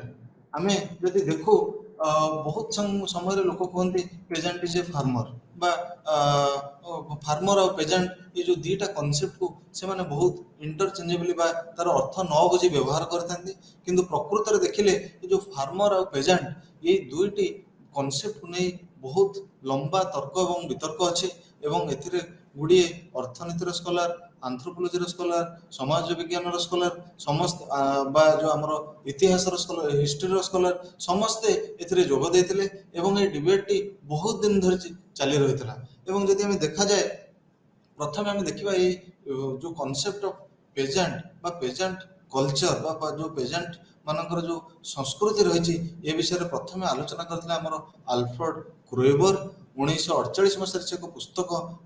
ରଚନା କରିଥିଲେ ଯାହାର ନାଁ ଥିଲା ଆନ୍ଥ୍ରୋପୋଲୋଜି ଏବଂ ସେଠାରେ ସିଏ ଗୋଟେ ପେଜାଣ୍ଟ କନସେପ୍ଟକୁ ଡିଫାଇନ୍ କରିବା ପାଇଁ ଚେଷ୍ଟା କରିଥିଲେ କିନ୍ତୁ ଏହା ପୂର୍ବରୁ ଏହା ନୁହେଁ ଯେ ଏହା ପୂର୍ବରୁ କେହି ପେଜାଣ୍ଟ ଶବ୍ଦର ବ୍ୟବହାର କରିନଥିଲେ, କରିଥିଲେ କିନ୍ତୁ ଏଇ ଯେଉଁ ସାମାଜିକ ବା ଯେଉଁ ସାଂସ୍କୃତିକ ସ୍ତରରେ ଏହାକୁ କେହି ଆଲୋଚନା କରିନଥିଲେ ଏବଂ ତାଙ୍କର ଯେଉଁ ଆମର ବୈଶିଷ୍ଟ୍ୟ ଗୁଡ଼ିକ ରହିଛି ସାମାଜିକ ବୈଶିଷ୍ଟ୍ୟ ଏବଂ ସାଂସ୍କୃତିକ ବୈଶିଷ୍ଟ୍ୟ ପେଜାଣ୍ଟଙ୍କର ରହିଛି ତା ବିଷୟରେ କେହି ଆଲୋଚନା କରିନଥିଲେ କିନ୍ତୁ ଏହା ପୂର୍ବରୁ ଆମେ କ୍ରୋଏବରଙ୍କ ଡିବେଟକୁ ଯିବା ପୂର୍ବରୁ ଆମେ ପ୍ରଥମେ କହିଦେବା ଯେ ପେଜାଣ୍ଟ ଆମେ କାହାକୁ କହୁ। ମୁଖ୍ୟତଃ ଯଦି ଦେଖାଯାଏ ଯେଉଁ ଆମର ଆଲୋଚନା ହେଇଥିଲା ବହୁତ ଗୁଡ଼ିଏ ଅର୍ଥନୀତିର ସ୍କଲାର, ଆନ୍ଥ୍ରୋପୋଲୋଜିର ସ୍କଲାର, ସୋସିଓଲୋଜିର ସ୍କଲାର ଏବଂ ସମାଜ ବିଜ୍ଞାନର ସ୍କଲାର ଏବଂ ହିଷ୍ଟ୍ରିର ସ୍କଲାର ମାନେ ମଧ୍ୟ ଏଥିରେ ଯୋଗ ଦେଇଥିଲେ। ପ୍ରଥମ ଗ୍ରୁପ ଅଫ୍ ସ୍କଲାର ଯିଏ ରହିଲେ ସେମାନେ କହିଲେ ଯେ ପେଜାଣ୍ଟ ହେଉଛନ୍ତି ଗୋଟେ କାଟାଗୋରୀ ଯେଉଁମାନେ କେବଳ ନିଜର ଶ୍ରମକୁ ବିନିଯୋଗ କରିକିରି ଚାଷ କାର୍ଯ୍ୟ କରିଥାନ୍ତି କେବଳ ନିଜର ସର୍ଭାଇଭାଲ ପାଇଁ ଏବଂ ଅନ୍ୟ ଯେଉଁ ଦଳ ଗ୍ରୁପ ରହିଲେ ସେମାନେ କହିଥିଲେ ଫାର୍ମର ଗୋଟେ ବ୍ରଡର କାଟାଗୋରୀ, ଗୋଟେ ଅମ୍ବ୍ରେଲା ଭଳିଆ ଟର୍ମ ଆଉ ଫାର୍ମର ବହୁତ ଗୁଡ଼ିଏ ଯେଉଁ ସବ୍ କାଟାଗୋରୀ ରହିଲେ ବା ଛୋଟ ଛୋଟ ଯେଉଁ କାଟାଗୋରୀର ପେଜେଣ୍ଟ ରହିଲେ ତାଙ୍କୁ ମଧ୍ୟ ଇନକ୍ଲୁଡ କରେ କିନ୍ତୁ ଯେତେବେଳେ ଆମେ ଯଦି ଦେଖିବା ମୁଖ୍ୟ ଯେଉଁ ଫ୍ୟାକ୍ଟର ବା ଯେଉଁ ବୈଶିଷ୍ଟ୍ୟ ଯାହା ଗୋଟେ ପେଜେଣ୍ଟ ଆଉ ଗୋଟେ ଫାର୍ମରଙ୍କୁ ଭିନ୍ନ କରିଥାଏ ଏହା ହେଉଛି ଯେଉଁ ତାଙ୍କର ଓରିଏଣ୍ଟେସନ ଫର ପ୍ରଡକ୍ସନ। ଯଦି ଦେଖିବା ଆମେ ସେମାନେ ଉତ୍ପାଦନ କାହା ପାଇଁ କରୁଛନ୍ତି ଏଇଟା ହେଲା ମୁଖ୍ୟ ବୈଶିଷ୍ଟ୍ୟ ଯାହାଦ୍ୱାରା କି ଆମେ ବିଭାଜନ କରିପାରିବା ଯେ ପେଜେଣ୍ଟ ମାନେ ହେଲେ ଫାର୍ମର ମାନଙ୍କଠୁ ଅଲଗା ବା ଭିନ୍ନ। ଏହା ହେଲା ଆମର ପ୍ରଡକ୍ସନ ଓରିଏଣ୍ଟେସନ। ଆମେ ଯଦି ଦେଖିବା ବା ଉତ୍ପାଦନ ଯେଉଁ ସେମାନେ କରୁଛନ୍ତି ସେମାନେ କାହା ପାଇଁ ଉତ୍ପାଦନ କରୁଛନ୍ତି ଯଦି ଦେଖାଯାଏ ପେଜେଣ୍ଟ ମାନେ ମୁଖ୍ୟତଃ ଉତ୍ପାଦନ କରିଥାନ୍ତି ଫର ଓନ୍ କନଜମ୍ପସନ ବା ନିଜର ଉପଭୋଗ ପାଇଁ ବା ନିଜର ଆବଶ୍ୟକତା ପାଇଁ ଆବଶ୍ୟକତାଟାକୁ ପୂରଣ କରିବା ପାଇଁ। କିନ୍ତୁ ଯଦି ଫାର୍ମର ଦେଖାଯାଏ ସେମାନଙ୍କର ସବୁବେଳେ ପ୍ରଡକ୍ସନଟା ମାର୍କେଟ ଓରିଏଣ୍ଟେଡ୍ ଥାଏ ବା ସେମାନେ ସବୁବେଳେ ଚାହାନ୍ତି ତାଙ୍କର ଯେଉଁ ଉତ୍ପାଦନ କରୁଛନ୍ତି ତାହା ସବୁବେଳେ ବଜାର ପାଇଁ। ଏବଂ ସେ ଫାର୍ମର୍ସ ମାନେ ମୁଖ୍ୟତଃ ରିଇନଭେଷ୍ଟମେଣ୍ଟ କରିଥାନ୍ତି ବା ତାଙ୍କର ଯେଉଁ ପୁନର୍ବିନିଯୋଗ କରିଥାନ୍ତି। ସେ ଯେତେବେଳେ ଲାଭ ପାଆନ୍ତି ସେମାନେ ଜଣେ ଯେତେବେଳେ ବଜାର ପାଇଁ ଉତ୍ପାଦନ କରୁଛି ସେ ନିହାତି ଲାଭ ପାଇବ ଏବଂ ଲାଭ ପାଇଲା ପରେ ସେମାନେ ବିନିଯୋଗ ପୁନର୍ବିନିଯୋଗ କରିଥାନ୍ତି। କିନ୍ତୁ ଆମେ ଯେଉଁ ଡିବେଟ୍ ଦେଖିଲେ, କିନ୍ତୁ ସେ ଡିବେଟ୍ ଏଇ ଯେଉଁ ଡେଫିନେସନ୍ ଆମେ ଦେଖିଲେ ଏହା ମୁଖ୍ୟତଃ ପ୍ରଥମେ କେବଳ ଗୋଟେ ଆର୍ଥିକ ଯେଉଁ ବୈଶିଷ୍ଟ୍ୟ ରହିଛି ପେଜେଣ୍ଟ ମାନଙ୍କର ତାକୁ ନେଇକରି ଆମର ଆଲୋଚନା ହେଇଥିଲା। ଏବଂ ଏହା ମଧ୍ୟ କହି ରଖିବି ଯେ ଗୋଟେ ପେଜେଣ୍ଟ ଆଉ ଗୋଟେ ଫାର୍ମର ଏହାଙ୍କର ଓଡ଼ିଆରେ ଆମର କୌଣସି ଗୋଟେ ଓଡ଼ିଆ ଶବ୍ଦକୋଷରେ ଏଇ ଦୁଇଟି କନସେପ୍ଟ ପାଇଁ କୌଣସି ଭିନ୍ନ ୱାର୍ଡ ନାହିଁ ବା ଶବ୍ଦ ନାହିଁ। ପେଜେଣ୍ଟକୁ ମଧ୍ୟ ଆମେ ଯଦି ଦେଖିବା ଏଇ ଓଡ଼ିଆ ଶବ୍ଦକୋଷରେ କ୍ଷୁଦ୍ର ଚାଷୀ କୁହାଯାଏ ଏବଂ ଗୋଟେ ସ୍ମଲ୍ ଫାର୍ମରକୁ ମଧ୍ୟ କ୍ଷୁଦ୍ର ଚାଷୀ କୁହାଯାଏ। କିନ୍ତୁ ଇଂରାଜୀରେ ଏଇ ଯେଉଁ ଦୁଇଟି ଶବ୍ଦର ଅର୍ଥ ସମ୍ପୂର୍ଣ୍ଣ ଭିନ୍ନ। ଏବଂ ଯଦି ଦେଖିବା ଆମେ ପ୍ରଥମେ ଯେଉଁ ଆଲୋଚନା ହେଇଥିଲା ପେଜେଣ୍ଟଙ୍କର ଯେଉଁ ଆର୍ଥିକ ବୈଶିଷ୍ଟ୍ୟକୁ ନେଇ, ଏହା ପରବର୍ତ୍ତୀ ସମୟରେ ପରିବର୍ତ୍ତିତ ହୋଇଥିଲା। ଯେଉଁ ଆମର କେତେ ସ୍କଲାର ରହିଲେ କ୍ରୋଇବରଙ୍କଠୁ ଆରମ୍ଭ କରି ଟିଓଡର ସାହାନିଙ୍କ ପର୍ଯ୍ୟନ୍ତ, ସେମାନେ ଏଇ ଯେଉଁ ପେଜେଣ୍ଟ ମାନଙ୍କର ବୈଶିଷ୍ଟ୍ୟ କିଭଳି ଭାବେ ଫାର୍ମର ବା କୃଷକ ଯେଉଁ ଆମର ଫାର୍ମର ମାନଙ୍କର ଯେଉଁ ବୈଶିଷ୍ଟ୍ୟଠୁ ସମ୍ପୂର୍ଣ୍ଣ ଭାବେ ଅଲଗା ଏବଂ ତାଙ୍କର ମୋଡ ଅଫ୍ ପ୍ରଡକ୍ସନ ମଧ୍ୟ ଅଲଗା ବା ତାଙ୍କର ଯେଉଁ ଉତ୍ପାଦନର ପ୍ରଣାଳୀ ମଧ୍ୟ ଅଲଗା। ଏବଂ ସେମାନେ କିଭଳି ଗୋଟେ ଡିଫରେଣ୍ଟ ସୋସିଆଲ କାଟେଗୋରୀ, ଗୋଟେ ସାମାଜିକ ପେଜେଣ୍ଟ ମାନଙ୍କର ସାମାଜିକ ବୈଶିଷ୍ଟ୍ୟ କିଭଳି ଭାବରେ ଭିନ୍ନ ବା କ୍ୟାରେକ୍ଟରିଷ୍ଟିକ ସେମାନଙ୍କର କିଭଳି ଭାବରେ ଭିନ୍ନ, ଏହି ବିଷୟରେ ପୁଙ୍ଖାନୁପୁଙ୍ଖ ଭାବେ ଆଲୋଚନା କରିଥିଲେ। ଯଦି ଦେଖିବା ଆମର ଭାରତରେ ଯେଉଁ ଯେଉଁମାନେ ମୁଖ୍ୟତଃ ଭାବରେ ଯେଉଁ ପେଜେଣ୍ଟ କ୍ଲାସ ରହିଲେ ବା ପେଜେଣ୍ଟ କ୍ଲାସ ଷ୍ଟ୍ରକ୍ଚର ରହିଲେ ବା ପେଜେଣ୍ଟ ମାନଙ୍କର ଯେଉଁ ଶ୍ରେଣୀ ବିଭାଜନ ରହିଛି, ଏହା ମୁଖ୍ୟତଃ ଆମେ ଯଦି ଦେଖିବା ଯେଉଁ ଆମର କ୍ଲାସିଫିକେସନ ରହିଛି ବା ଯେଉଁ ବିଭାଜନ ରହିଛି, ଏହା ମୁଖ୍ୟତଃ ଡାନିଏଲ ଥର୍ନରଙ୍କର ଯେଉଁ ବିଭାଜନର ରହିଛି ବା ସିଏ ଯେଉଁ ଗୋଟେ ଡିଭିଜନ କରିଥିଲେ ତିନୋଟି କାଟାଗୋରୀର ପେଜେଣ୍ଟ ମାନଙ୍କର ବା ଯେଉଁ ଆଗ୍ରିକଲଚରାଲ ପପୁଲେସନ ରହିଲେ ବା ଆମର ଯେଉଁ ଚାଷରେ ଯେଉଁ ଲୋକମାନେ ନିୟୋଜିତ ଅଛନ୍ତି ତାଙ୍କୁ ଯେଉଁ ଡିଭାଇଡ କରିଥିଲେ, ସେଇ ଯେଉଁ କ୍ଲାସ ଷ୍ଟ୍ରକ୍ଚର ବା ସେଇ ଯେଉଁ ଶ୍ରେଣୀ ବିଭାଜନଟିକୁ ସେଇ ଶ୍ରେଣୀ ବିଭାଜନଟି ସମସ୍ତଙ୍କ ଦ୍ୱାରା ଆଦୃତ। ଏବଂ ତାଙ୍କର ଯେଉଁ ବହିଟି ଯାହା ମୁଁ କହିଥିଲି, ସେ ଯେଉଁ ବହି ପୁସ୍ତକଟି ରଚନା କରିଥିଲେ ଦ ଆଗ୍ରାରିଆନ ପ୍ରସ୍ପେକ୍ଟ ଇନ୍ ଇଣ୍ଡିଆ, ସେଇଥିରେ ସେ ଏ ବିଷୟରେ ଆଲୋଚନା କରିଥିଲେ। ଏବଂ ସିଏ ତିନି ଭାଗରେ ଆମର କୃଷି ଜନସଂଖ୍ୟା ରହିଛି ତାକୁ ବିଭାଜନ କରିଥିଲେ। ଫାର୍ଷ୍ଟଟି ହେଲା ମାଲିକ୍ସ, ପ୍ରଥମଟି ହେଲା ମାଲିକ୍ସ, ଦ୍ୱିତୀୟଟି ହେଲା କିସାନ୍ସ ଏବଂ ତୃତୀୟଟି ହେଲା ମଜଦୁର୍ସ। ଏବଂ ଯଦି ଦେଖାଯାଏ ପ୍ରଥମଟି ହେଲା ମାଲିକ କହିଲେ ଆମେ ମୁଖ୍ୟତଃ ଲ୍ୟାଣ୍ଡଲର୍ଡସ ବା ଆମର ଜମିର ମାଲିକମାନଙ୍କୁ ବୁଝାଏ। ମୁଖ୍ୟତଃ ସେମାନେ ବଡ଼ ବଡ଼ ଜମିର ମାଲିକ ଥିଲେ ବା ଜମିଦାର ଗୁଡ଼ିକ ଥିଲେ। ଏବଂ ତାପରେ ଆସିଲେ ଆମର କିସାନ୍ସ, ଏବଂ ସେ କିସାନ କହିଥିଲେ ଯେଉଁମାନେ ନିଜେ ସ୍ୱତଃସ୍ଫୂର୍ତ୍ତ ଭାବରେ ଚାଷରେ ନିୟୋଜିତ ଏବଂ ଅନେକ ସମୟରେ ସିଏ ମଧ୍ୟ ତାଙ୍କୁ ଦୁଇଟି ସବ୍ କାଟାଗୋରୀ ବା ଦୁଇଟି ଅଲଗା କାଟାଗୋରୀରେ ଡିଭାଇଡ କରିଥିଲେ। ଏବଂ ତାଙ୍କର କହିବା ଅନୁଯାୟୀ ଗୋଟେ ଥିଲା ସ୍ମଲ୍ ଲ୍ୟାଣ୍ଡ ଓନର୍ସ ଆଉ ଗୋଟେ ଥିଲେ ସବଷ୍ଟାନ୍ସିଆଲ ଟେନାଣ୍ଟ। ସ୍ମଲ୍ ଲ୍ୟାଣ୍ଡ ଓନର୍ସ ମାନେ ଗୋଟେ କାଟାଗୋରୀ ଥିଲେ ଯେଉଁମାନେ ନିଜର ଛୋଟ ଜମି ଥିଲା ବା ଛୋଟ ଲ୍ୟାଣ୍ଡ ଥିଲା ଯାହାକୁ ସେମାନେ ନିଜେ ଚାଷ କରି ନିଜର ଜୀବନ ଏବଂ ଜୀବିକା ନିର୍ବାହ କରୁଥିଲେ। ଏବଂ ଅନ୍ୟ ଯେଉଁ କାଟାଗୋରୀ ଥିଲେ ସେମାନେ ସବଷ୍ଟାନ୍ସିଆଲ ଟେନାଣ୍ଟସ ଥିଲେ। ଟେନାଣ୍ଟ ମାନେ ମୁଖ୍ୟତଃ ଭାଗ ଚାଷୀ ବା ଯେଉଁମାନେ ଜମିଟିକୁ ଟେନ୍ୟୁରରେ ନେଇକରି ବା କର ଦେଇକି ଅନ୍ୟର ଜମି ଚାଷ କରୁଥିଲେ। ଏବଂ ସେମାନଙ୍କର ଯେଉଁ ମୋଡ ଅଫ ପ୍ରଡକ୍ସନ ଥିଲା ମୁଖ୍ୟତଃ ଭାବରେ ସବଷ୍ଟାନ୍ସିଆଲ ଥିଲା। ସେମାନେ କେବେ ହେଲେ ବଜାର ପାଇଁ ଉତ୍ପାଦନ କରୁନଥିଲେ, ସେମାନେ କେବଳ ନିଜର ଜୀବନ ଏବଂ ଜୀବିକାକୁ ନିର୍ବାହ କରିବା ପାଇଁ ବା ତାଙ୍କର ଯେଉଁ ଲାଇଭଲିହୁଡ ଅଛି ତାକୁ ରିକ୍ୱାରମେଣ୍ଟ ଅଛି, ଆବଶ୍ୟକତା ଅଛି, ସେତିକି ନିଜର ଆବଶ୍ୟକତାକୁ ହିଁ ପୂରଣ କରିବା ପାଇଁ ଚାଷ କରୁଥିଲେ। ଏହାପରେ ଆସିଲେ ମଜଦୁର, ଏହା ଥିଲା ତୃତୀୟ ତାଙ୍କର ଯେଉଁ କାଟାଗୋରୀ। ଏବଂ ସିଏ ତାଙ୍କର କହିବା ଅନୁଯାୟୀ ଯେ ଏ ଯେଉଁ ମଜଦୁର ଥିଲେ ସେମାନେ ମୁଖ୍ୟତଃ ପୋର ପେଜେଣ୍ଟ ଥିଲେ ଏବଂ ପୋର ମାନେ ବହୁତ ଗରିବ ପେଜେଣ୍ଟ ଥିଲେ। ହୁଏତ ସେମାନଙ୍କର ଅତି ଛୋଟ ଆମାଉଣ୍ଟର ଜମି ଥିଲା, କିମ୍ବା ସେମାନେ ଭାଗ ଚାଷୀ ଥିଲେ ବା ସେୟାର କ୍ରପର୍ସ ଥିଲେ, କିମ୍ବା ଆଉ ସିଏ ମଧ୍ୟ ଏଇ ଯେଉଁ ମଜଦୁର କ୍ଲାସଟିକୁ ତିନି ଭାଗରେ ବାଣ୍ଟିଥିଲେ। ଗୋଟେ ଥିଲା ପୋର ପେଜେଣ୍ଟସ, ଗୋଟେ ଥିଲା ସେୟାର କ୍ରପର୍ସ ଆମର ଯେଉଁ ଭାଗ ଚାଷୀ, ଏବଂ ଆଉ ଗୋଟେ କାଟାଗୋରୀ ଥିଲା ଯେଉଁ ଲ୍ୟାଣ୍ଡଲେସ୍ ଲେବରର୍ସ, ଯେଉଁମାନଙ୍କର ଜମି ନଥିଲା କିନ୍ତୁ ସେମାନେ ଯାଇକରି ନିଜର ଶ୍ରମକୁ ବିକ୍ରି କରି କାମ କରୁଥିଲେ। କିନ୍ତୁ ଯୋଉ ଆମେ ଯାହା କହିଲେ ଯୋଉ ଆଲୋଚନା ହେଇଥିଲା ଆମେ ଯଦି ମନେ ପକାଇବା ଯୋଉ କୋଉମାନଙ୍କୁ ଆମେ ପେଜେଣ୍ଟ କହିବା ଏବଂ ସେ ଯୋଉ ପେଜେଣ୍ଟ ଇକୋନୋମି ବା ସୋସାଇଟି ରହିଲା ତାର ବୈଶିଷ୍ଟ୍ୟ କଣ, ସେମାନେ କୋଉ ଦିଗରେ ଆକ୍ଚୁଆଲି ଅନ୍ୟମାନଙ୍କଠୁ ଭିନ୍ନ। ଆମେ ଯଦି ଦେଖିବା ଅ, ଯୋଉ ଆମର ସାହାନିନ୍ ଯେ ଥିଲେ ଟିଓଡର ସାହାନିନ୍, ସେ ଜଣେ ସମାଜ ବିଜ୍ଞାନୀ ବା ସୋସିଓଲୋଜିଷ୍ଟ ଏବଂ ତାଙ୍କର ଯୋଉ ଯୁକ୍ତି ଥିଲା ତାହା ବହୁତ ମାନେ ଯୋଉ ଅନ୍ୟ ଯୋଉ ଆମର ସବଜେକ୍ଟ ରହିଲେ ବା ବିଷୟ ଗୁଡ଼ିକ ରହିଲେ, ଅର୍ଥନୀତି ହେଲା, ଇତିହାସ ରହିଲା, ଆମ ରାଜନୀତି ବିଜ୍ଞାନ ରହିଲା, ଆନ୍ଥ୍ରୋପୋଲୋଜି ରହିଲା, ଏଇ ଯୋଉ ଆମର ବିଷୟବସ୍ତୁ ଗୁଡ଼ିକ ଅନ୍ୟ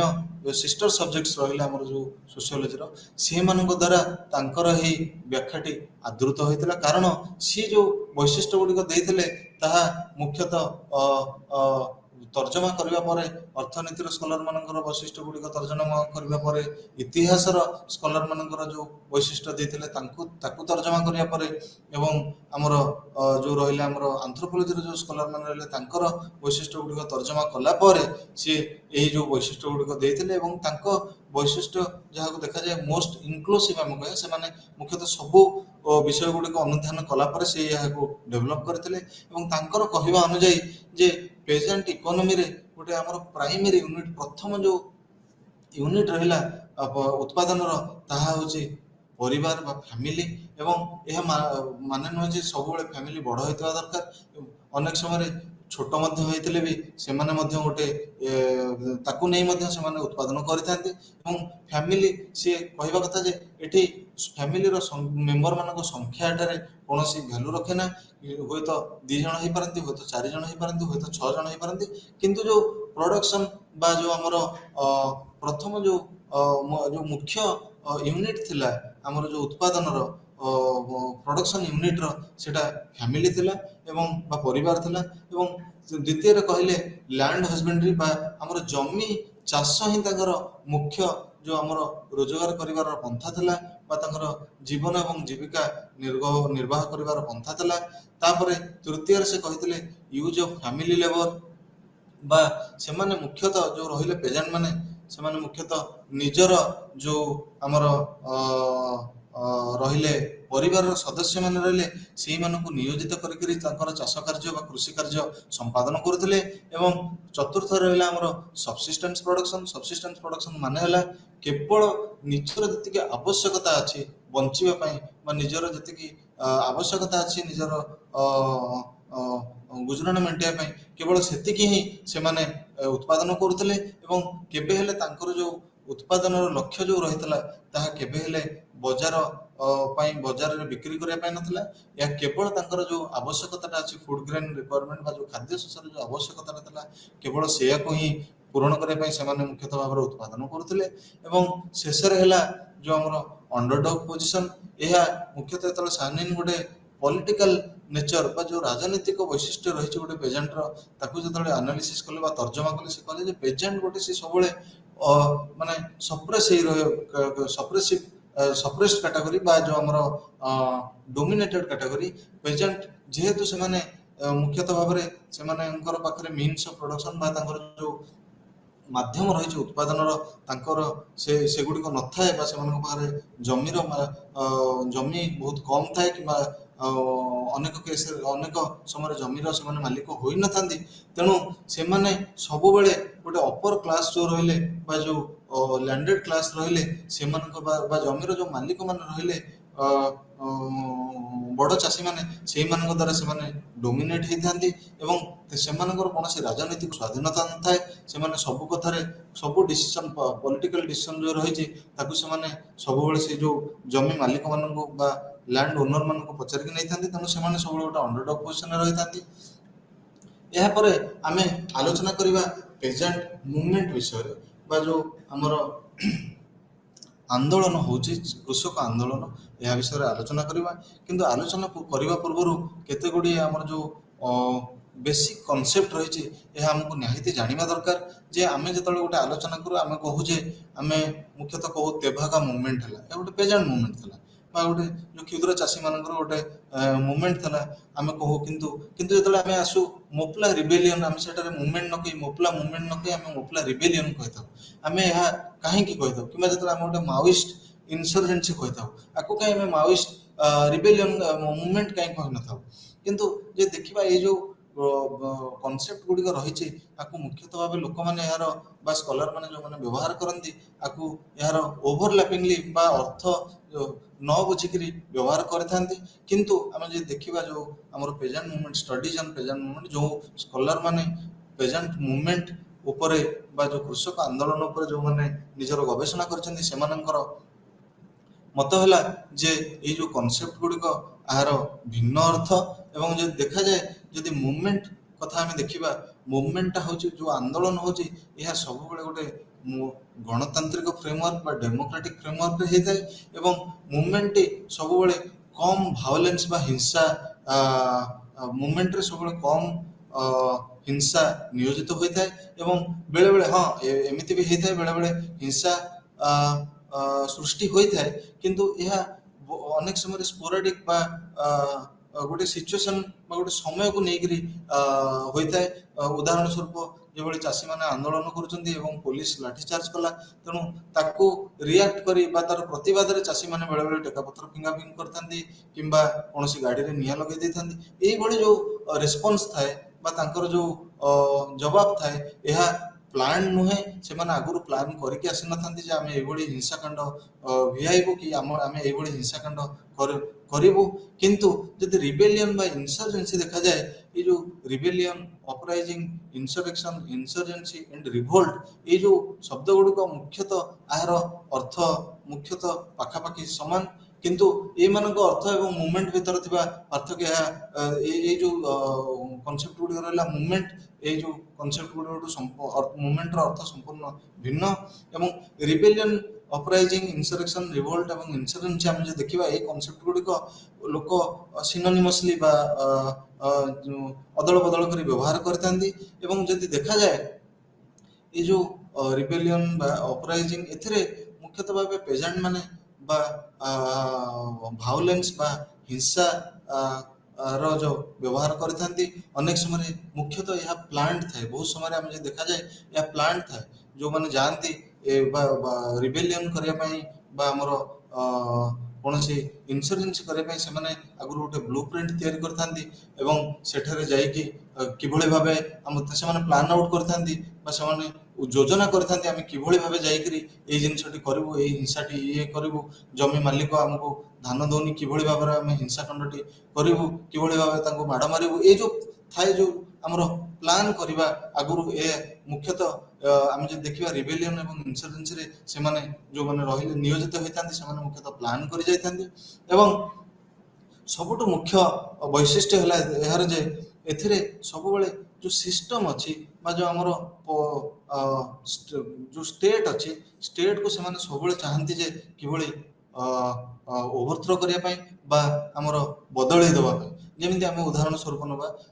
ମାଓଇଷ୍ଟ ରିବେଲିୟନ ମାଓଇଷ୍ଟ ଇନସର୍ଜେନ୍ସିରେ ଯେଉଁ ମାଓବାଦୀ ମାନେ ସେମାନେ ଯେଉଁ ତାଙ୍କର ଯେଉଁ ରିବେଲିୟନ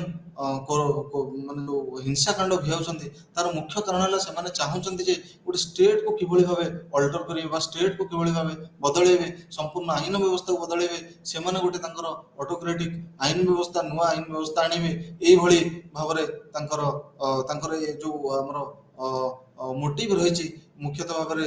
ଇନସର୍ଜେନ୍ସି କରିବା ପାଇଁ ତାଙ୍କର ଏହି ମୋଟିଭ ସହିତ ସେମାନେ କରିଥାନ୍ତି ଏବଂ ସେମାନେ ସବୁବେଳେ ଚାହିଁଥାନ୍ତି ଯେ କିଭଳି ଭାବେ ଷ୍ଟେଟ୍କୁ ଓଭରଥ୍ରୋ କରିବେ। ଏବେ ଆମେ ଆଲୋଚନା କରିବା ଯେ ଆମେ ଯେତେବେଳେ ପେଜେଣ୍ଟ ମୁଭମେଣ୍ଟ ବିଷୟରେ ଆଲୋଚନା କରିଥାଉ ସବୁବେଳେ କାହିଁ ଆମେ ମାର୍କ୍ସଙ୍କର ଆନାଲିସିସ୍ରୁ ଆରମ୍ଭ କରିଥାଉ। ଯଦି ଦେଖିବା ଆମେ ମାର୍କ୍ସ କେବେ ହେଲେ ପେଜେଣ୍ଟ ମାନଙ୍କର ସପକ୍ଷରେ ନଥିଲେ ଏବଂ ଆମେ ଯେଉଁ ଗୋଟେ ଇମ୍ପୋର୍ଟାଣ୍ଟ ଷ୍ଟଡି ଥିଲା ବା ସନ୍ଦର୍ଭ ଥିଲା ମାଇକେଲ ଡୁଗର୍ଟି ଗୋଟେ ସନ୍ଦର୍ଭ ରଚନା କରିଥିଲେ ଯେ ମାର୍କ୍ସ ଅନ୍ ପେଜେଣ୍ଟଙ୍କ ଉପରେ ମାର୍କ୍ସଙ୍କର ମତ କ'ଣ ଥିଲା। ଯଦି ଦେଖିବା ମାର୍କ୍ସକୁ ପେଜେଣ୍ଟକୁ ସମସ୍ତେ ମାର୍କ୍ସଙ୍କର ପୋଷ୍ୟପୁତ୍ର କୁହନ୍ତି କାରଣ ସିଏ କେବେ ହେଲେ କହିନଥିଲେ ଯେ ପେଜେଣ୍ଟ ଗୋଟିଏ କାଟାଗୋରୀ ଯାହା ସାମାଜିକ ପରିବର୍ତ୍ତନ ଆଣିପାରିବ ସେ କେବେ ହେଲେ କହିନଥିଲେ। ସିଏ ତାଙ୍କର ମୁଖ୍ୟତଃ ତାଙ୍କର ଯଦି ଆମେ ଆଲୋଚନା ଦେଖିବା ସେ ମୁଖ୍ୟତଃ ଭାବରେ ସିଏ ଇଣ୍ଡଷ୍ଟ୍ରିଆଲ କ୍ୟାପିଟାଲିଜିମ୍ ଉପରେ ତାଙ୍କର ପ୍ରାଧାନ୍ୟ ଏବଂ ସିଏ ତାଙ୍କର ଯୋଉ ମାଇକେଲ ଡୁଗାଟିଙ୍କର ଆନାଲିସିସ୍ ଆମେ ଯଦି ଦେଖିବା ସେ ପେଜାଣ୍ଟକୁ ବହୁତ ଡେରୋଗେଟରୀ ୱାର୍ଡ ବା ଅପମାନ ଦେବା ଭଳି ଶବ୍ଦ ବ୍ୟବହାର କରି ତାଙ୍କର ରଚନାରେ ଲେଖିଥିଲେ ଏବଂ ସେ କେତେ ଗୁଡ଼ିଏ ଜାଗାରେ କହିଥିଲେ ପେଜାଣ୍ଟସ୍ ଆର୍ ରୁରାଲ ଇଡିଅଟ୍ସ ଏବଂ ସେମାନେ କୌଣସି ଚେଞ୍ଜ ଆଣିପାରିବେନି ବା ସେମାନେ ଏତେ ପ୍ୟାସିଭ ଏତେ ସୁପ୍ତ ଯେ ସେମାନଙ୍କ ଭିତରେ କୌଣସି ଏକତା ନାହିଁ, ସେମାନେ କୌଣସି they can't bring change, they can't bring revolution, ସେମାନେ କେବେ ହେଲେ ଗୋଟେ ପରିବର୍ତ୍ତନ ଆଣିପାରିବେନି କିମ୍ବା କୌଣସି ଗୋଟେ ଯୋଉ ବିପ୍ଳବ ଯାହା କୁହନ୍ତି ରିଭଲ୍ୟୁସନ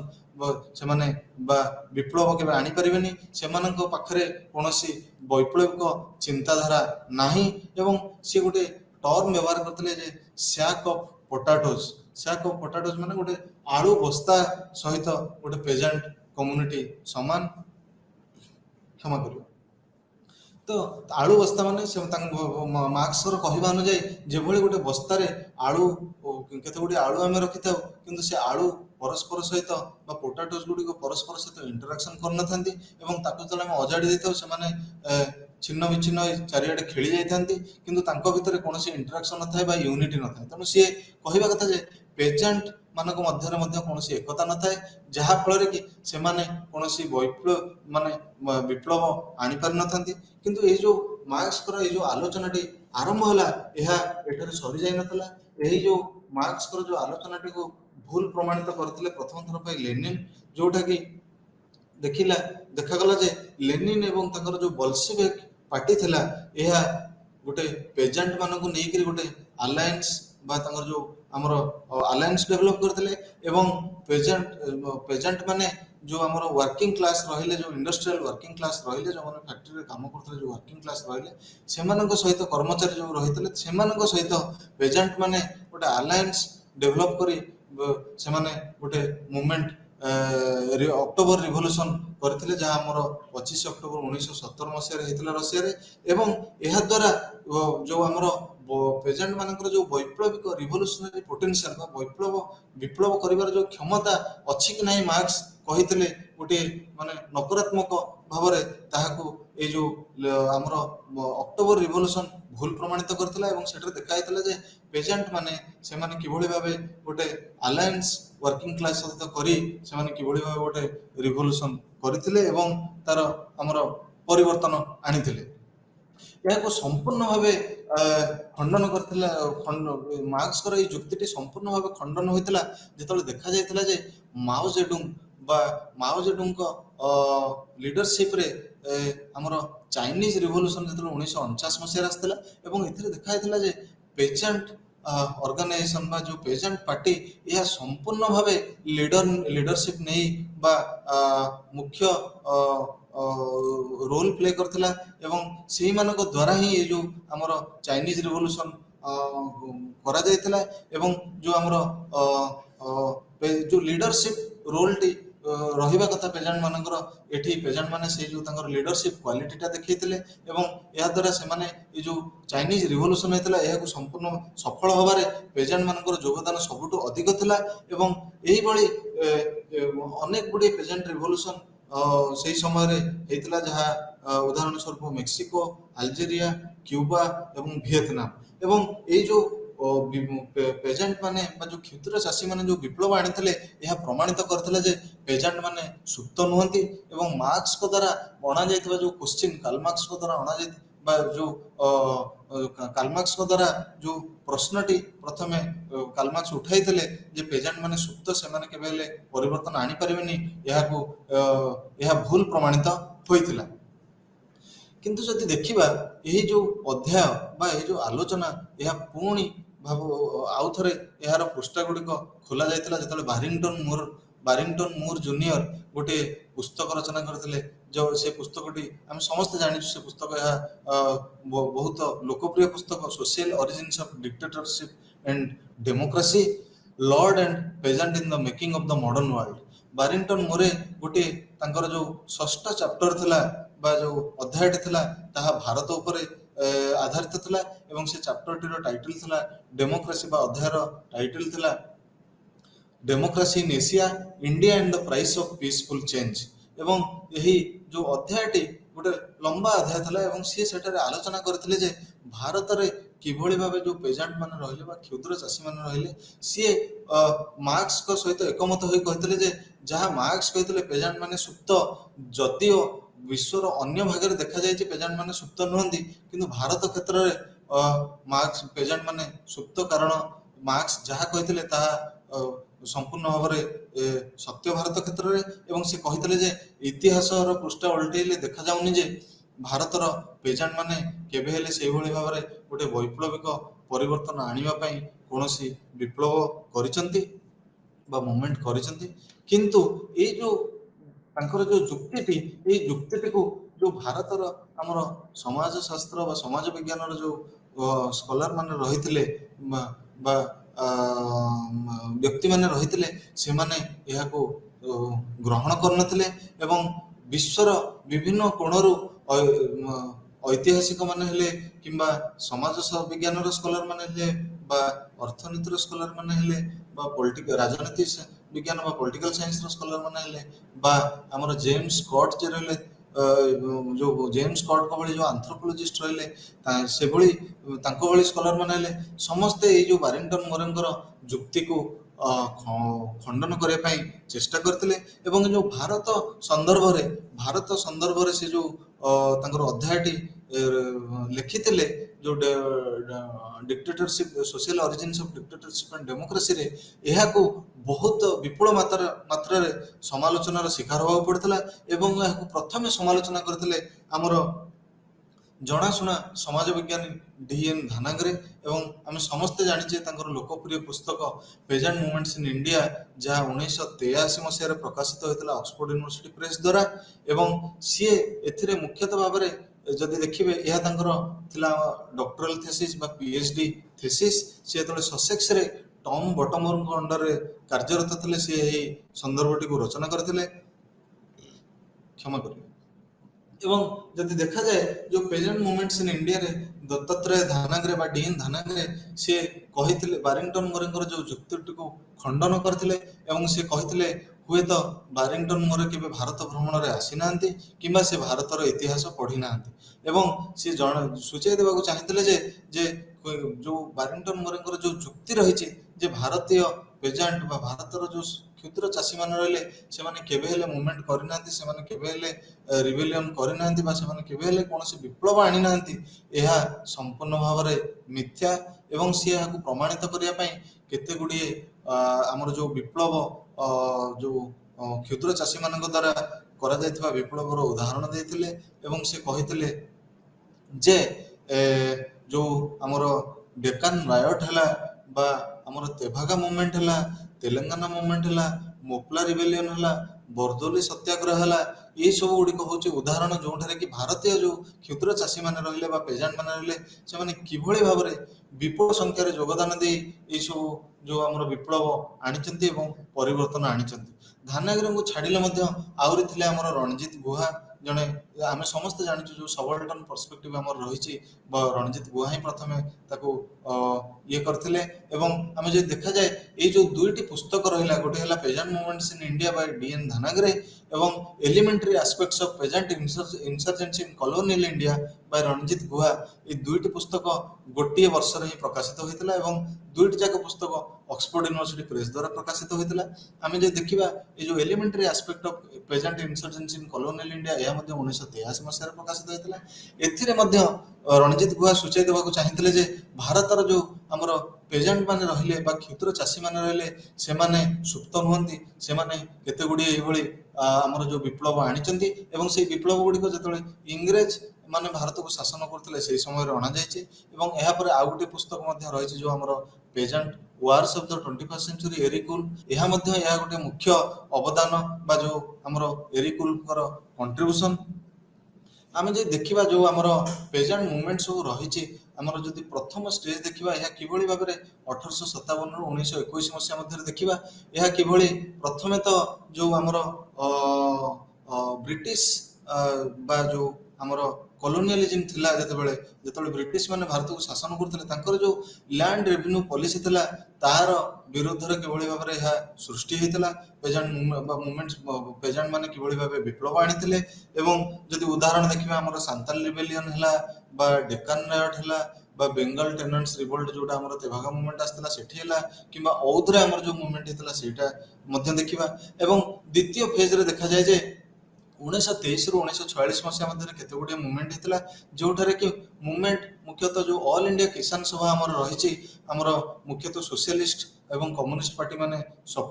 सपोर्ट करी से जो ऑर्गेनाइजेशन को ऑर्गेनाइजेशन सपोर्ट रे एई सब मूवमेंट गुडी को आरंभ होइतला। एवं ए जो मूवमेंट देखा जाय जदि हमर जो abolition of zamindari system Bihar रे बा जमींदारी प्रथा को उच्छेद करने पे बिहार रे मध्य गोटे मूवमेंट हेतला। एवं जदि देखा जाय हमर पोस्ट इंडिपेंडेंस स्टेज स्वाधीनता परे हमर केते गुडी नुआ आंदोलन होइछि। एवं जो देखा जाय जो नुआ आंदोलन होइछि मुख्यतः ये जो रेम्यूनरेटिव प्राइस बा जो उत्पादित द्रव्यर अधिक दाम पाई मूवमेंट गुडी को होइछि। ये जो मूवमेंट गुडी को मुख्यतः शेतकारी संगठन भली संगठन एवं भारत किसान यूनियन कर्नाटक राज्य रहित संघ ये भली केते गुडी ऑर्गेनाइजेशन जो रहिले सेही माने ही जो आंदोलन को आगे नैथिले। एवं जदि देखा जाय वर्तमान ला भिया कैंपेसिनिया भली गोटे जो हमर विश्व स्तर रे मध्य गोटे संगठन सृष्टि होछि जहा पेजेंट मानन को मोबिलाइज करछि नुआ हमर जो विप्लव बा जो मूवमेंट करबा पई। एवं जो देखा जाय पेजेंट मानन को राइट हमर जो यूएन यूनाइटेड नेशंस जो मिलित जाति संघ मध्य एक्सेप्ट करिछि जे पेजेंट मानकर राइट ए जो लाभ या कैंपेसिनिया भली संगठन हला किबा जो हमर भारत रे जते गुडी संगठन हला से मानकर मिलित चेष्टा द्वारा यूएन डिक्लेरेशन गुटे हमर अणा जायछि 2018 मसिया रे जोंठार कि पेजेंट मानकर जो राइट्स रहिछि से मानकर जो